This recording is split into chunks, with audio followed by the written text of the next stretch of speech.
अध्याय 5 कर्मयोग कृष्ण भावना भावित कर्म। अर्जुन ने कहा, हे कृष्ण, पहले आप मुझसे कर्म त्यागने के लिए कहते हैं और फिर भक्ति पूर्वक कर्म करने का आदेश देते हैं। क्या आप अब कृपा करके निश्चित रूप से मुझे बताएंगे कि इन दोनों में से कौन अधिक लाभप्रद है? श्री भगवान ने उत्तर दिया, मुक्ति के लिए तो कर्म का परित्याग तथा भक्तिमय कर्म दोनों ही उत्तम है, किंतु इन दोनों में से कर्म के परित्याग से भक्ति युक्त कर्म श्रेष्ठ है। जो पुरुष न तो कर्म फलों से घृणा करता है और न कर्म फल की इच्छा करता है, वह नित्य सन्यासी जाना जाता है। हे महाबाहु अर्जुन, ऐसा मनुष्य समस्त द्वंद्वों से रहित होकर बहुबंधन को पार कर पूर्णतया मुक्त हो जाता है। अज्ञानी ही भक्ति को भौतिक जगत के विश्लेषणात्मक अध्ययन से भिन्न कहते हैं। जो वस्तुतः ज्ञानी है वे कहते हैं कि जो इनमें से किसी एक मार्ग का भली भांति अनुसरण करता है वह दोनों के फल प्राप्त कर लेता है। जो यह जानता है कि विश्लेषणात्मक अध्ययन द्वारा प्राप्त स्थान भक्ति द्वारा भी प्राप्त किया जा सकता है, और इस तरह जो सांख्य योग तथा भक्ति योग को एक समान देखता है वही वस्तुओं को यथारूप में देखता है। भक्ति में लगे बिना केवल समस्त कर्मों का परित्याग करने से कोई सुखी नहीं बन सकता, परंतु भक्ति में लगा हुआ विचारवान व्यक्ति शीघ्र ही परमेश्वर को प्राप्त कर लेता है।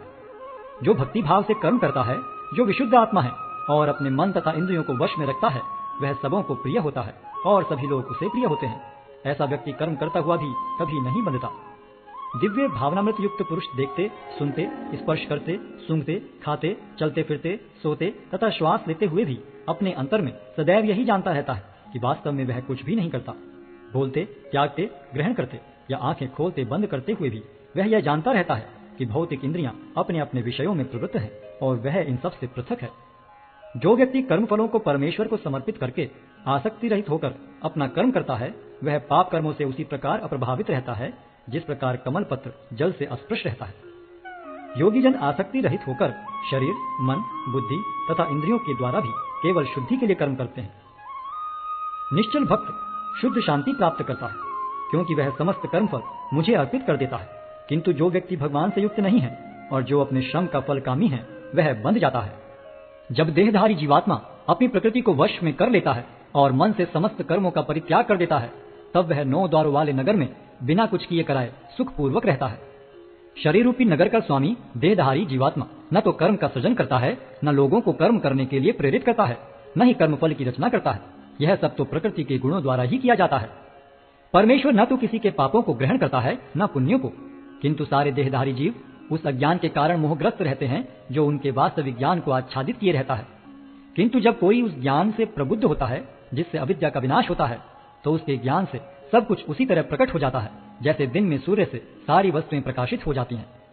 जब मनुष्य की बुद्धि, मन, श्रद्धा तथा शरण सब कुछ भगवान में स्थिर हो जाते हैं, तभी वह पूर्ण ज्ञान द्वारा समस्त कलमश से शुद्ध होता है और मुक्ति के पथ पर अग्रसर होता है।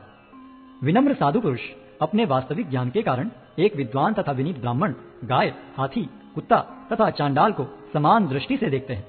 जिनके मन एकत्व तथा समता में स्थिर हैं, उन्होंने जन्म तथा मृत्यु के बंधनों को पहले ही जीत लिया है। वे ब्रह्म के समान निर्दोष हैं और सदा ब्रह्म में ही स्थित रहते हैं। जो न तो प्रिय वस्तु को पाकर हर्षित होता है और न अप्रिय को पाकर विचलित होता है, जो स्थिर बुद्धि है, जो मोह रहित है और भगवत विद्या को जानने वाला है, वह पहले से ही ब्रह्म में स्थित रहता है। ऐसा मुक्त पुरुष भौतिक इंद्रिय सुख की ओर आकृष्ट नहीं होता, अपितु सदैव समाधि में रहकर अपने अंतर में आनंद का अनुभव करता है। इस प्रकार स्वरूप सिद्ध व्यक्ति पर ब्रह्म में एकाग्र चित्त होने के कारण असीम सुख भोगता है। बुद्धिमान मनुष्य दुख के कारणों में भाग नहीं लेता, जो कि भौतिक इंद्रियों के संसर्ग से उत्पन्न होते हैं। हे कुंती पुत्र, ऐसे भोगों का आदि तथा अंत होता है, अतः चतुर व्यक्ति उनमें आनंद नहीं लेता। यदि इस शरीर को त्यागने के पूर्व कोई मनुष्य इंद्रियों के वेगों को सहन करने तथा इच्छा एवं क्रोध के वेग को रोकने में समर्थ होता है, तो वह इस संसार में सुखी रह सकता है। जो अंतःकरण में सुख का अनुभव करता है, जो कर्मठ है और अंतःकरण में ही रमण करता है तथा जिसका लक्ष्य अंतर्मुखी होता है, वह सचमुच पूर्ण योगी है। वह पर ब्रह्म में मुक्ति पाता है और अंततोगत्वा ब्रह्म को प्राप्त होता है। जो लोग संशय से उत्पन्न होने वाले द्वेष से परे हैं, जिनके मन आत्म साक्षात्कार में रत हैं, जो समस्त जीवों के कल्याण कार्य करने में सदैव व्यस्त रहते हैं और जो समस्त पापों से रहित हैं, वे ब्रह्म निर्वाण को प्राप्त होते हैं। जो क्रोध तथा समस्त भौतिक इच्छाओं से रहित हैं, जो स्वरूप सिद्ध आत्म संयमी हैं और संसिद्धि के लिए निरंतर प्रयास करते हैं, उनकी मुक्ति निकट भविष्य में सुनिश्चित है। समस्त इंद्रिय विषयों को बाहर करके, दृष्टि को बाहों के मध्य में केंद्रित करके, प्राण तथा पान वायु को नथनों के भीतर रोककर और इस तरह मन, इंद्रियों तथा बुद्धि को वश में करके जो मोक्ष को लक्ष्य बनाता है, वह योगी इच्छा, भय तथा क्रोध से रहित हो जाता है जो निरंतर इस अवस्था में रहता है वह अवश्य ही मुक्त है। मुझे समस्त यज्ञों तथा तपस्याओं का परम भोक्ता, समस्त लोकों तथा देवताओं का परमेश्वर एवं समस्त जीवों का उपकारी एवं हितैषी जानकर मेरे भावनामृत से पूर्ण पुरुष भौतिक दुखों से शांति लाभ करता है।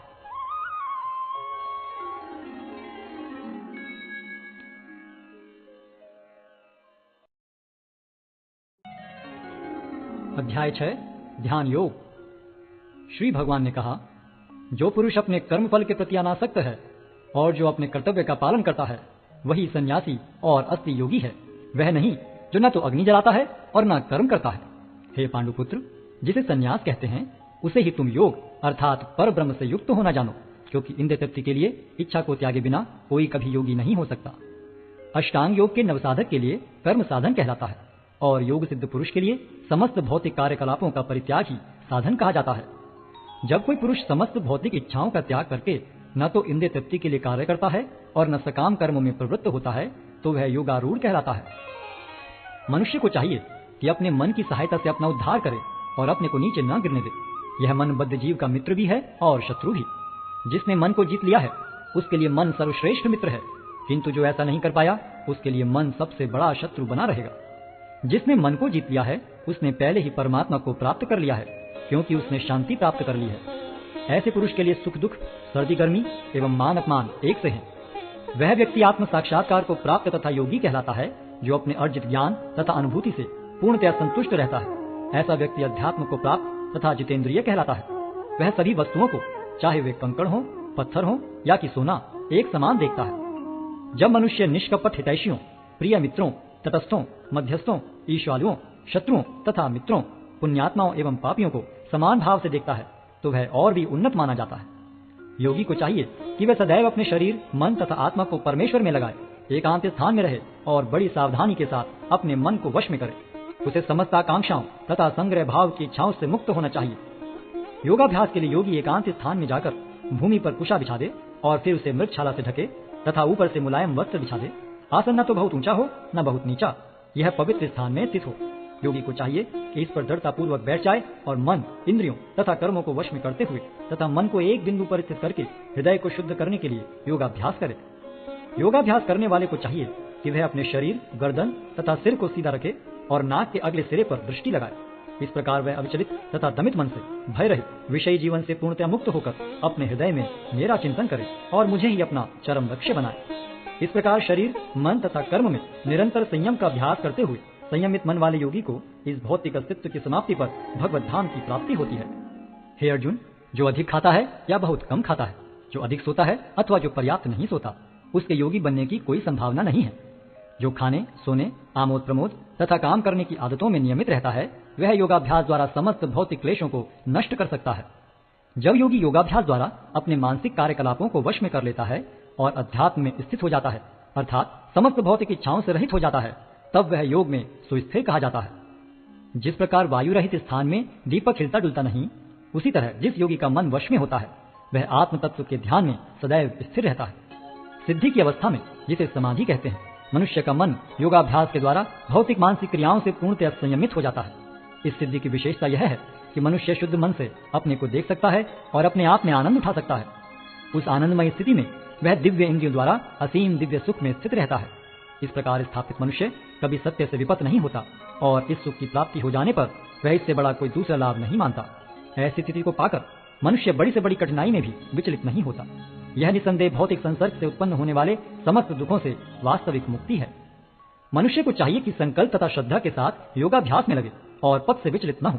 उसे चाहिए कि मनोधर्म से उत्पन्न समस्त इच्छाओं को निरपवाद रूप से त्याग दे और इस प्रकार मन के द्वारा सभी ओर से इंद्रियों को वश में करे। धीरे धीरे क्रमशः पूर्ण विश्वास पूर्वक बुद्धि के द्वारा समाधि में स्थित होना चाहिए और इस प्रकार मन को आत्मा में ही स्थित करना चाहिए और अन्य कुछ भी नहीं सोचना चाहिए। मन अपनी चंचलता तथा अस्थिरता के कारण जहां कहीं भी विचरण करता हो, मनुष्य को चाहिए कि उसे वहां से खींचे और अपने वश में लाए। जिस योगी का मन मुझ में स्थिर रहता है वह निश्चय ही दिव्य सुख की सर्वोच्च सिद्धि प्राप्त करता है। वह रजोगुण से परे हो जाता है। वह परमात्मा के साथ अपनी गुणात्मक एकता को समझता है और इस प्रकार अपने समस्त विगत कर्मों के फल से निवृत्त हो जाता है। इस प्रकार योगाभ्यास में निरंतर लगा रहकर आत्म संयमी योगी समस्त भौतिक कर्म से मुक्त हो जाता है और भगवान की दिव्य प्रेम भक्ति में परम सुख प्राप्त करता है। वास्तविक योगी समस्त जीवों में मुझको और मुझ में समस्त जीवों को देखता है। निसंदेह स्वरूप सिद्ध व्यक्ति मुझ परमेश्वर को सर्वत्र देखता है। जो मुझे सर्वत्र देखता है और सब कुछ मुझ में देखता है, उसके लिए न तो मैं कभी अदृश्य होता हूं और न वह मेरे लिए दृश्य होता है। जो योगी मुझे तथा परमात्मा को अभिन्न जानते हुए परमात्मा की भक्ति पूर्वक सेवा करता है, वह हर प्रकार से मुझ में सदैव स्थित रहता है। हे अर्जुन, वह पूर्ण योगी है जो अपनी तुलना से समस्त प्राणियों की उनके सुखों तथा दुखों में वास्तविक समानता का दर्शन करता है। अर्जुन ने कहा, हे मधुसूदन, आपने जिस योग पद्धति का संक्षेप में वर्णन किया है वह मेरे लिए अव्यवहारिक तथा असहनीय है, क्योंकि मन चंचल तथा अस्थिर है। हे कृष्ण, क्योंकि मन चंचल, उच्छृंखल, हठीला तथा अत्यंत बलवान है, अतः मुझे इसे वश में करना वायु को वश में करने से भी अधिक कठिन लगता है। भगवान श्री कृष्ण ने कहा, हे महाबाहु कुंती पुत्र, निसंदेह चंचल मन को वश में करना अत्यंत कठिन है, किंतु उपयुक्त अभ्यास द्वारा तथा विरक्ति द्वारा ऐसा संभव है। जिसका मन उच्छृंखल है उसके लिए आत्म साक्षात्कार कठिन कार्य होता है, किंतु जिसका मन संयमित है और जो समुचित उपाय करता है उसकी सफलता ध्रुव है, ऐसा मेरा मत है। अर्जुन ने कहा, हे कृष्ण, उस असफल योगी की गति क्या है जो प्रारंभ में श्रद्धा पूर्वक आत्म साक्षात्कार की विधि ग्रहण करता है, किंतु बाद में भौतिकता के कारण उससे विचलित हो जाता है और योग सिद्धि को प्राप्त नहीं कर पाता। हे महाबाहु कृष्ण, क्या ब्रह्म प्राप्ति के मार्ग से भ्रष्ट ऐसा व्यक्ति आध्यात्मिक तथा भौतिक दोनों ही सफलताओं से च्युत नहीं होता और छिन्न भिन्न बादल की भांति विनष्ट नहीं हो जाता, जिसके फलस्वरूप उसके लिए किसी लोक में कोई स्थान नहीं रहता? हे कृष्ण, यही मेरा संदेह है और मैं आपसे इसे पूर्णतया दूर करने की प्रार्थना कर रहा हूँ। आपके अतिरिक्त अन्य कोई ऐसा नहीं है जो इस संदेह को नष्ट कर सके। भगवान ने कहा, हे प्रथापुत्र, कल्याण कार्यों में निरत योगी का न तो इस लोक में और न परलोक में ही विनाश होता है। हे मित्र, भलाई करने वाला कभी बुराई से पराजित नहीं होता। असफल योगी पवित्र आत्माओं के लोकों में अनेकानेक वर्षों तक भोग करने के बाद या तो सदाचारी पुरुषों के परिवार में या कि धनवानों के कुल में जन्म लेता है, अथवा वह ऐसे योगियों के कुल में जन्म लेता है जो अति बुद्धिमान है। निश्चय ही इस संसार में ऐसा जन्म दुर्लभ है। हे कुरुनंदन, ऐसा जन्म पाकर वह अपने पूर्व जन्म की दैविक चेतना को पुनः प्राप्त करता है और पूर्ण सफलता प्राप्त करने के उद्देश्य से वह आगे उन्नति करने का प्रयास करता है।